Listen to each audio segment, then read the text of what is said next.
Item ಯಾವುದೇ ಇರಲಿ try ಮಾಡಿ ಆಚಿ ಚಿಕನ್ ಮಸಾಲಾ. ಮಧ್ಯಪ್ರಾಚ್ಯದಲ್ಲಿ ಆಗ್ತಾ ಇರೋ ಯುದ್ಧದಿಂದ ಕೇವಲ ನಮಗೆ ಸಿಲಿಂಡರ್ ಸಮಸ್ಯೆ ಮಾತ್ರ ಆಗ್ತಾ ಇಲ್ಲ ನೋಡಿ, ಯಾವ್ದಾವ್ದ್ರ ಮೇಲೆ ನಮಗೆ ಇಂಡೈರೆಕ್ಟ್ ಆಗಿ ಪರಿಣಾಮ ಬೀರ್ತಾ ಇದೆ ಅಂತ ನೋಡೋದಾದ್ರೆ ಈ ಕೊಲ್ಲಿ ಯುದ್ಧದಿಂದಾಗಿ ಬೋರ್ವೆಲ್ ಮಾಲೀಕರಿಗೂ ಕೂಡ ಸಮಸ್ಯೆ. ಬೋರ್ವೆಲ್ ಕೊರೆಯುವಾಗ ಬಳಸುವಂತಹ ತೈಲಗಳ ಬೆಲೆ ಏರಿಕೆ ಆಗಿರೋದ್ರಿಂದ 1,000 ಅಡಿ ಕೊರೆಯಕ್ಕೆ 1,80,000 ಬೆಲೆ ನಿಗದಿ ಮಾಡಿದ್ದಾರೆ. ಈ ಹಿಂದೆ ಅದು 1,000 ಅಡಿ ಕೊರೆಯೋಕೆ 1,60,40,000 ರೂಪಾಯಿ ಇತ್ತು. ಈಗ 20,000 ರೂಪಾಯಿ ಜಾಸ್ತಿ ಮಾಡಲೇಬೇಕಾದ ಅನಿವಾರ್ಯತೆ. ಮುಂದಿನ ದಿನಗಳಲ್ಲಿ ಡೀಸೆಲ್ ಬೆಲೆ ಹೆಚ್ಚಾದ್ರೆ ಮತ್ತಷ್ಟು ಜಾಸ್ತಿ ಮಾಡಬಹುದು. ಸಮಸ್ಯೆ ಬೇಗ ಬಗೆಹರಿಸಿ ಅಂತ ಸರ್ಕಾರಕ್ಕೆ ಬೋರ್ವೆಲ್ ಮಾಲೀಕರು ಕೂಡ ಮನವಿ ಮಾಡ್ತಾ ಇದ್ದಾರೆ. ರೈತರಿಗೆ ಬೆಲೆ ಏರಿಕೆಯ ಕುರಿತು ಮನವರಿಕೆಗೆ ಈಗ ಬೋರ್ವೆಲ್ ಮಾಲೀಕರು ಮುಂದಾಗ್ತಾ ಇದ್ದಾರೆ. ಹೊಸಕೋಟೆ ತಾಲೂಕಿನ ಆಲಪ್ಪನಹಳ್ಳಿಯಲ್ಲಿ ಸಭೆ ಮಾಡಿ ತೀರ್ಮಾನಕ್ಕೂ ಕೂಡ ಮುಂದಾಗಿದ್ದಾರೆ. ಕೆಲವು ಕಡೆ 1,000 ಅಡಿ, ಇನ್ನು ಕೆಲವು ಕಡೆ ಬೇಗ ಸಿಗ್ಬೋದು, ಇನ್ನು ಕೆಲವು ಕಡೆ ತೀರಾ ಒಂದು ಆಳವನ್ನು ತೋಡಬೇಕಾಗುತ್ತೆ. ಇದೆಲ್ಲವೂ ಕೂಡ ಅಲ್ಲಿಯ ಭೂಮಿ ಮತ್ತು ಜಲಕ್ಕಿರುವಂತಹ ಅಂತರದ ಮೇಲೆ ಒಂದು ಡಿಪೆಂಡ್ ಆಗಿರುತ್ತೆ.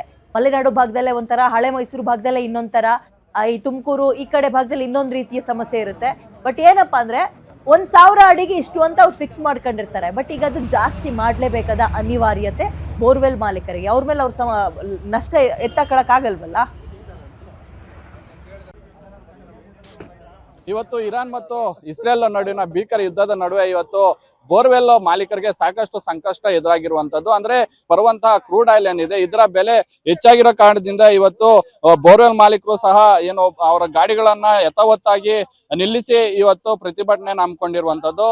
ಅಂದ್ರೆ ಪೂರ್ವ ಕರ್ನಾಟಕ ಗ್ರಾಮೀಣ ರಿಗ್ ಮಾಲೀಕರು ಮತ್ತೆ ಏಜೆಂಟ್ ಸಂಘ ಸಭೆ ಸೇರಿ ಏನೋ ಬೆಲೆ ಏರಿಕೆ ವಿಚಾರವಾಗಿ ಸಾಕಷ್ಟು ಪ್ರಸ್ತಾಪ ಮಾಡಿ ಅಲ್ಲಿನ ಸದಸ್ಯರೆಲ್ಲ ಸೇರಿ ಇವತ್ತು ಏನು 0 ಇಂದ 1,000 ಏನು ಅಡಿಗಳನ್ನ ಕೊರೆದ್ರೆ 1,80,000 ರೈತರಿಗೆ ಹಾಕುವಂತ ಕೆಲಸ ಆಗಿರುವಂತದ್ದು. ಈ ಹಿಂದೆ 0 ಇಂದ 1,000 ಅಡಿಗಳು ಕೊರೆದ್ರೆ ಕೇವಲ ಏನು 1,60,000 ಮಾತ್ರ ಇತ್ತು.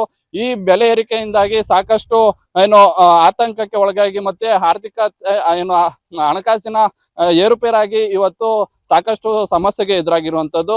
ಯಾವೆಲ್ಲ ಸಮಸ್ಯೆಗಳಿದೆ, ಏನೆಲ್ಲ ಸಮಸ್ಯೆಗಳನ್ನ ಎದುರಿಸ್ತಾ ಇದ್ದಾರೆ ಬೋರ್ವೆಲ್ ಮಾಲೀಕರಾಗಿರ್ಬೋದು, ಏಜೆಂಟ್ ಆಗಿರ್ಬೋದು ಅಂತ ಅವ್ರನ್ನೇ ಮಾತಾಡಿಸ್ತಾ ಹೋಗ್ತೇನೆ.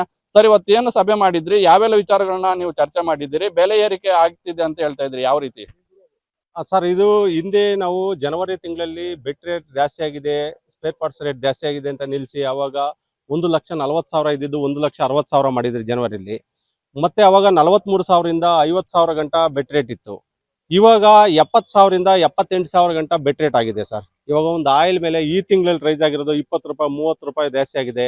ಆಮೇಲೆ ನಮ್ಮ ಕಂಪ್ಲೇಜರ್ ಆಯಿಲ್ ಬರ್ತೈತೆ, ಅದು 1 ಲೀಟರ್ ಮೇಲೆ 500 ರೂಪಾಯಿ ರೇಟ್ ಜಾಸ್ತಿ ಆಗಿದೆ. ಓಸು 25% ರೇಟ್ ಜಾಸ್ತಿ ಆಗಿದೆ. ಪ್ರತಿಯೊಂದು ರೇಟ್ ಜಾಸ್ತಿ ಆಗಿರೋದನ್ನ ನಮ್ಮ ಬೋರ್ವೆಲ್ ಮಾಲೀಕರು ಹಿಂದೆ 1,60,000 ಮಾಡಿದ್ದಾಗೂ ನಮ್ಗೆ ಇಂದ ಗಂಟೆ ನಡೀತಾನೆ ಇತ್ತು. ಇವಾಗ ಬೆಟ್ ರೇಟ್ ಯಾವಾಗ ಜಾಸ್ತಿ ಆಯ್ತು 70ರಿಂದ 78,000 ಹೋಯ್ತು, ನಮ್ಗೇನು ವರ್ಕೌಟ್ ಆಗದಿರ ಗಾಡಿಗಳು ಓಡಿಸಿದ್ರು ಕೂಡ ಲಾಸ್ ಆಗೋ ಸ್ಟೇಜ್ ಬಂದ್ಬಿಡ್ತು ಸರ್. ಹಂಗಾಗಿ ನಾವು ಕೋಲಾರ ಸ್ವಾಮಿ ಅವ್ರ ಹತ್ರ ಮನವಿ ಮಾಡಿದ್ರೆ ಅವರು ಇವತ್ತು ಮಾಡೋಣ ನಾಳೆ ಮಾಡೋಣ ಅಂತ ಒಂದು 15 ದಿವಸದಿಂದ ಹಂಗೆ ತಳ್ಕೊಂಬಂದ್ರು. ಹಂಗಾಗಿ ನಮ್ಮ ಓನರ್ಸ್ ಎಲ್ಲ ಸೇರ್ಬಿಟ್ಟು ನಾವು ಹಿಂಗೆ ಹೋಗ್ತಾರೆ, ನಮ್ಮ ಉದ್ಯಮ ಉಳಿಸ್ಕೊಳಕ್ ಆಗಲ್ಲ, ನಮ್ಮ ಉದ್ಯಮ ಇದು ಮುಳುಗೋಗ್ಬಿಡ್ತೈತೆ, ನೆಕ್ಸ್ಟ್ ಫೀಲ್ಡ್ಗೆ ಇದು ಮಾಡಕ್ ಆಗಲ್ಲ ಅಂತ ಒಂದು ಮೂಮೆಂಟ್ ಅಲ್ಲಿ ನಾವು ಗಾಡಿ ತಂದು ಎಲ್ಲ ನಿಲ್ಸ್ಬಿಟ್ರಿ. ಶನಿವಾರದಿಂದ 5 ದಿವಸ ಆಯ್ತು. ಇವತ್ತು ನಿಲ್ಸಿ ನಿನ್ನೆ ನಮ್ಮ ಏಜೆಂಟ್ ಮೊನ್ನೆಯಿಂದ 3 ದಿವಸದಿಂದ ಸಭೆ ನಡೀತಾನೆ ಇತ್ತು ಏಜೆಂಟ್ಗೆ ಓನರ್ಗೆ. ನಿನ್ನೆ ಸಭೆಯಲ್ಲಿ ನಮ್ದೊಂದು ತೀರ್ಮಾನ ಆಯ್ತು. ರೇಟ್ ಏಜೆಂಟ್ಗೆ ಮತ್ತೆ ಓನರ್ಸ್ಗೆಲ್ಲ ಸೇರಿ ಒಂದು ರೇಟ್ ಫಿಕ್ಸ್ ಆಯ್ತು, 1,80,000 ರೂಪಾಯಿ 1,000 ಅಡಿ ಹೊಡೆದ್ರೆ ಅಂತ. ಗಮನ ಸೆಳೆಯುವಂತದ್ದು ಏನಾದ್ರು ಮಾಡಿದ್ರೆ ಸಚಿವರನ್ನ ಭೇಟಿ ಆಗೋದು? ಹೌದು ಸರ್, ಸಚಿವರು ಭೇಟಿ ಮಾಡ್ಬೇಕು ಅಂತ ಇದ್ರಿ ಸರ್. ಆಮೇಲೆ ಕೇಂದ್ರ ಸಚಿವರಾದ ಕುಮಾರಣ್ಣವ್ರನ್ನು ನಾವು ಭೇಟಿ ಮಾಡ್ಬೇಕು ಅಂತ ಇದ್ರಿ ಸರ್. ಇವ್ರಿಗೆಲ್ಲರಿಗೂ ಒಂದು ಮನವಿ ಪತ್ರ ಕೊಡೋಣ ಅಂತ ಒಂದು ತೀರ್ಮಾನ ಮಾಡ್ಕೊಂಡಿದ್ವಿ ಸರ್ ನಮ್ಮ ಸಭೆಯಲ್ಲಿ ಸರ್. ಇದಿಷ್ಟು ಬೋರ್ವೆಲ್ ಮಾಲೀಕರು ಮತ್ತೆ ಏಜೆಂಟ್ ಆಗಿರುವಂತ ಮಾತಾಗಿರುವಂತದ್ದು. ಅಂದ್ರೆ ಬೆಲೆ ಏರಿಕೆಯಿಂದಾಗಿ ರೈತರಿಗೂ ಸಹ ಸಾಕಷ್ಟು ಮನವರಿಕೆ ಮಾಡ್ತಾ ಇದ್ದೀವಿ. ಏನ್ ಬೆಲೆ ಏರಿಕೆ ಆದ್ರೂ ಸಹ ಮುಂದಿನ ದಿನಗಳಲ್ಲಿ ಏನು ಕಡಿಮೆ ಮಾಡುವಂತ ಕೆಲಸಗಳು ಸಹ ಆಗ್ತದೆ. ಒಂದು ವೇಳೆ ಏನಾದ್ರೂ ಆಯಿಲ್ ಬೆಲೆ ಏನಾದ್ರು ಹೆಚ್ಚಿಗೆ ಆದ್ರೆ ಬೋರ್ವೆಲ್ ರೇಟು ಕೂಡ ಜಾಸ್ತಿ ಆಗುತ್ತೆ ಅಂತೇಳಿ ಮಾಲೀಕರು ಮತ್ತೆ ಏಜೆಂಟ್ರು ಹೇಳ್ತಾ ಇರುವಂತದ್ದು. ಕ್ಯಾಮ್ರಾ ಪರ್ಸನ್ ರಮೇಶ್ ಜೊತೆ ಮಹೇಶ್ ಬೆನ್, guarantee news, Devanahalli. Sir, main important ಒಂದು 2 ಸಮಾಚಾರ ಸರ್. ಆಲ್ರೆಡಿ ಮೀಟಿಂಗ್ ಅಲ್ಲಿ ಕೂಡ ನಾನು ಸಾಕಷ್ಟು ಟೈಮ್ ಇಂಟರ್ವ್ಯೂ ಕೊಟ್ಟಿದ್ದೀವಿ. ಫಸ್ಟ್ ಮೇನ್ ಏನಂದ್ರೆ ಬಿಟ್ ಕಾರ್ಬನ್ ರೇಟ್ ಇನ್ಕ್ರೀಸ್, ಅದು ಆಲ್ಮೋಸ್ಟ್ 200% ಇನ್ಕ್ರೀಸ್ ಆಗಿದೆ ಹಳೆ ರೇಟ್ ಗಿಂತ. ಸೆಕೆಂಡ್, ಇರಾನ್ ವಾರ್ ಸ್ಟಾರ್ಟ್ ಆಗಿದ್ಮೇಲೆ ನಮ್ಮ ನಾರ್ಮಲ್ ಯೂಸೇಜಬಲ್ ಕನ್ಸ್ಯೂಮರ್ ಪ್ರಾಡಕ್ಟ್ಸ್ ಹೇಳ್ಬೇಕಂದ್ರೆ ಲೂಬ್ರಿಕೆಂಟ್ಸ್, ಫಿಲ್ಟರ್ಸ್, ಓಸ್, ಇದೆಲ್ಲ ಪ್ರತಿಯೊಂದು ಐಟಮ್ ಜಾಸ್ತಿ ಆಗಿದೆ. ಅದ್ರ ಮೇಲೆ ನಾನು ಡಿವೈಡ್ ಮಾಡಿ ಈಗ ನಾವು ರನ್ನಿಂಗ್ ಮಾಡೋದು, ರನ್ನಿಂಗ್ ಕ್ಯಾಪಿಟಲ್ ಇನ್ಕ್ರೀಸ್ ಆಗಿರೋದಕ್ಕೋಸ್ಕರ ನಾವು ಗಾಡಿ ಎಲ್ಲ ಒಂದೇ ಜಾಗದಲ್ಲಿ ನಿಲ್ಸ್ಕೊಂಡು ಒಂದು ಏಜೆಂಟ್ ಕರೆದು ಮೀಟಿಂಗ್ ಮಾಡಿ ಒಂದು ರೇಟ್ ಹೈಕ್ ಮಾಡೋಣ ಅಂತ ಪ್ಲಾನ್ ಮಾಡಿ ನಿಲ್ಲಿಸಿದ್ವಿ. ಸರ್ ಸರ್ಕಾರದ ಗಮನ ಏನಾದ್ರು ಸೆಳೆದಿದ್ದಾರೆ ಸರ್, ಅಂದ್ರೆ ಮನವಿ ಪತ್ರ ಸರ್ ಕೊಡೋದಾಗಿ ಈಗ ಲಾಸ್ಟ್ ಈಗ ರೈತರಿಗೂ ಕೂಡ ಈಗ ಇರೋದು ಪರಿಸ್ಥಿತಿಯಲ್ಲಿ ಬೆಲೆಗಳು ರೇಟ್ ಇಲ್ಲ ಸರ್. ಅವ್ರಿಗೂ ನಾನು ತೊಂದರೆ ಕೊಡೋದಕ್ಕೆ ನಾವು ಇಷ್ಟಪಡ್ತಾ ಇಲ್ಲ. ಈಗ ನಾರ್ಮಲ್ ಗ್ಲೋಬಲ್ ಪ್ರಾಬ್ಲಮ್ ಇರೋದು ನಾವು ಸ್ಟಾಪ್ ಮಾಡಕ್ಕಲ್ಲ. ಬೇರೆ ಇದು ಬಂದು ಇಶ್ಯೂಸ್ ಗ್ಲೋಬಲ್ ಇಶ್ಯೂಸ್ ಆಗಿರೋದು, ಡೀಸೆಲ್ ಪೆಟ್ರೋಲ್ ಇದೆಲ್ಲ ಸಮಸ್ಯೆಗಳಾಗಿರೋದು. ಡೀಸೆಲ್ ಪೆಟ್ರೋಲ್ 20 ಗಂಟೆ ರೇಟ್ ರೈಸ್ ಆಗಿಲ್ಲ, ಬಟ್ ಏನೋ